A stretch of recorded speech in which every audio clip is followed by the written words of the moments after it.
Good morning, it's Tuesday, March 2nd, and this is Slices of Wenatchee. We're excited to bring you a closer look at one of our top stories and other announcements every Tuesday, Thursday, and Saturday. Today, Governor Jay Inslee still has not outlined what a third phase would look like. This uncertainty has community members worried. Today's episode is brought to you by Equilus Group Incorporated.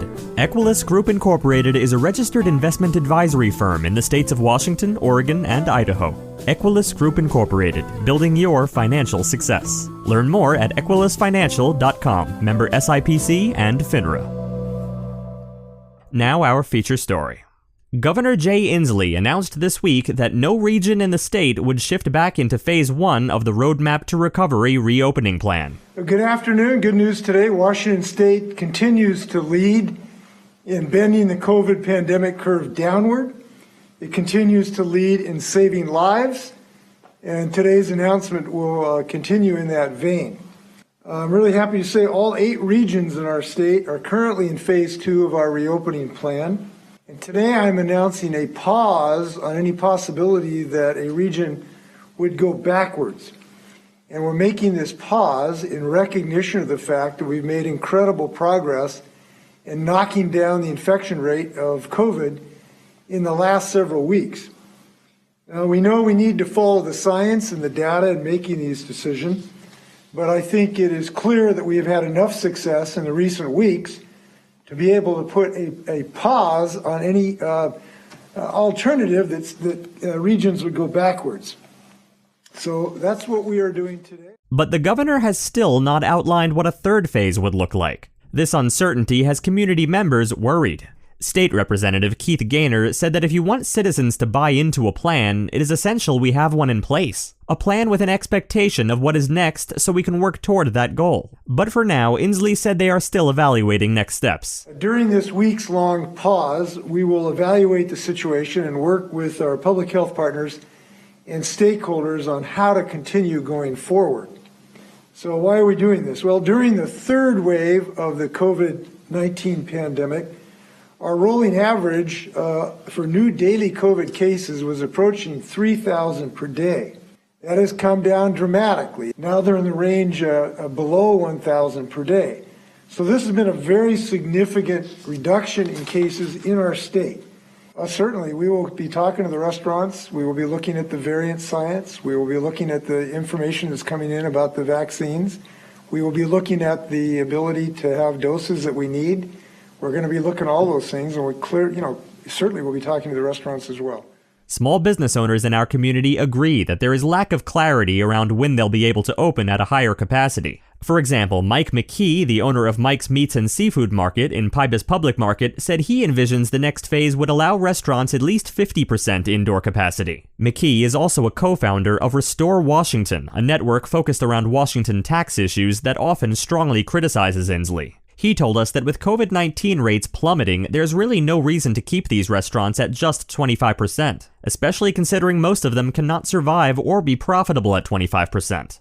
Marco Ramirez of Alma's Kitchen was not surprised by the lack of a third reopening phase, noting that Inslee is very cautious and is very dependent on numbers to make his decisions. In his words, it is what it is. Shiloh Burgess, the executive director at the Wenatchee Valley Chamber of Commerce, described the lack of a next phase as deeply concerning, noting that we're at a critical tipping point and our region cannot continue in this manner. Burgess also said our region lost half the jobs it took our community 10 years to create, and we risk those jobs being lost permanently if employers cannot plan and operate at a sustainably profitable level. We also spoke with Karina Vega-Villa, the co-founder of the Immigrant and Latinx Solidarity Group and MESA program director at Wenatchee Valley College. Vega-Villa had a different take, saying that it is good to pause a little to figure out how the state will move ahead with reopening. She noted it's important to support the community, and especially community members struggling, but things need to be done carefully.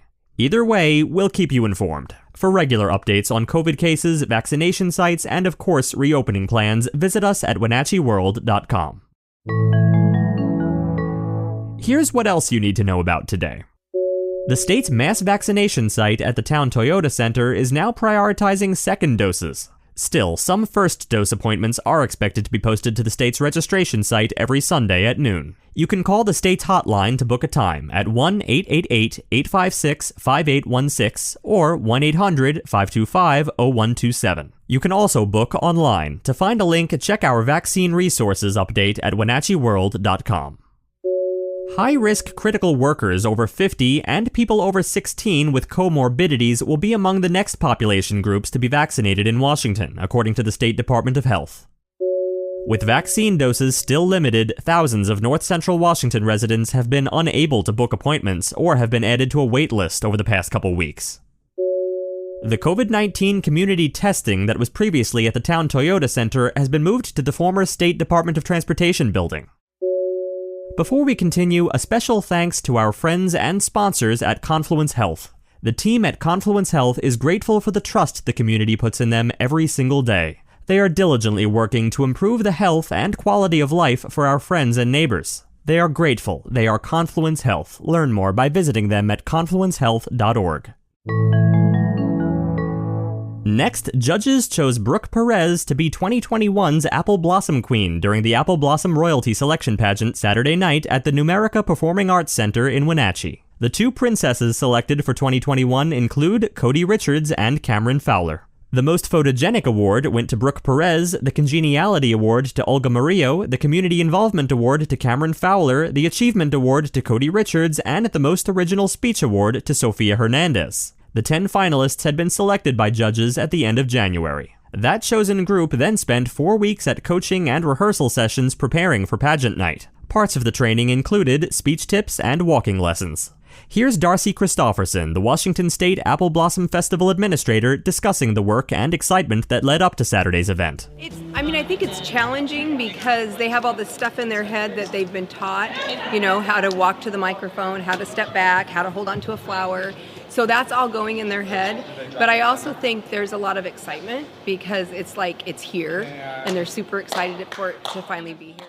Due to space capacity regulations, only families of finalists, outgoing Apple Blossom royalty, and some supporters attended the event. Christofferson told us more about how it all worked. It really isn't different. We, of course, are wearing masks at all times. We've had to do things 6 feet apart, have 2 podiums, have the question be on flowers instead of handing the question to the candidate. And everybody had the opportunity to buy a fan cutout for $50. At that time, we thought we weren't allowed to have an audience because we were at phase 1. So we were planning to fill the pack with these fan cutouts. Well, now we're allowed 130 people.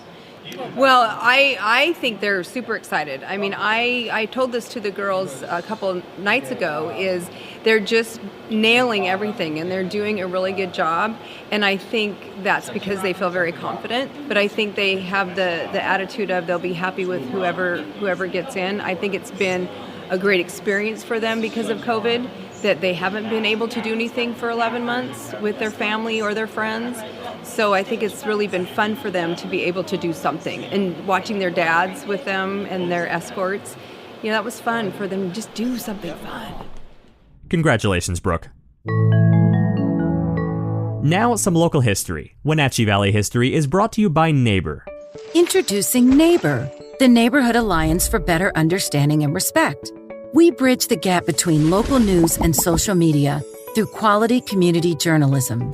Neighbor is your trusted, free online forum where you can connect with your community, focus on facts, and make a difference. Join the conversation today. Go to neighbor.wenatcheeworld.com or download the Wenatchee World app. We are directly above Mount St. Helens now, and there is no question that the volcanic activity has started. Smoke. On March 27, 1980, a series of volcanic explosions began at Mount St. Helens. It initiated as a series of blasts from the summit, then escalated on May 18, 1980 as a major explosive eruption. The eruption had a volcanic explosivity index of 5. Many describe it as the most disastrous volcanic eruption in U.S. history. The eruption was preceded by a 2-month series of earthquakes and steam venting episodes. Approximately 57 people were killed directly. Hundreds of square miles were reduced to wasteland, causing over $1 billion in damage, equivalent to over $3.4 billion today. Thousands of animals were killed, and Mount St. Helens was left with a crater on its north side. The area was later preserved as it was in the Mount St. Helens National Volcanic Monument. Thanks for listening. We'd also like to thank our sponsor again, Equilus Group Incorporated, a registered investment advisory firm in the states of Washington, Oregon, and Idaho. The Wenatchee World has been engaging, informing, and inspiring North Central Washington communities since 1905. We encourage you to subscribe today to keep your heart and mind connected to what matters most in North Central Washington. Thank you for starting your morning with us, and don't forget to tune in again on Thursday.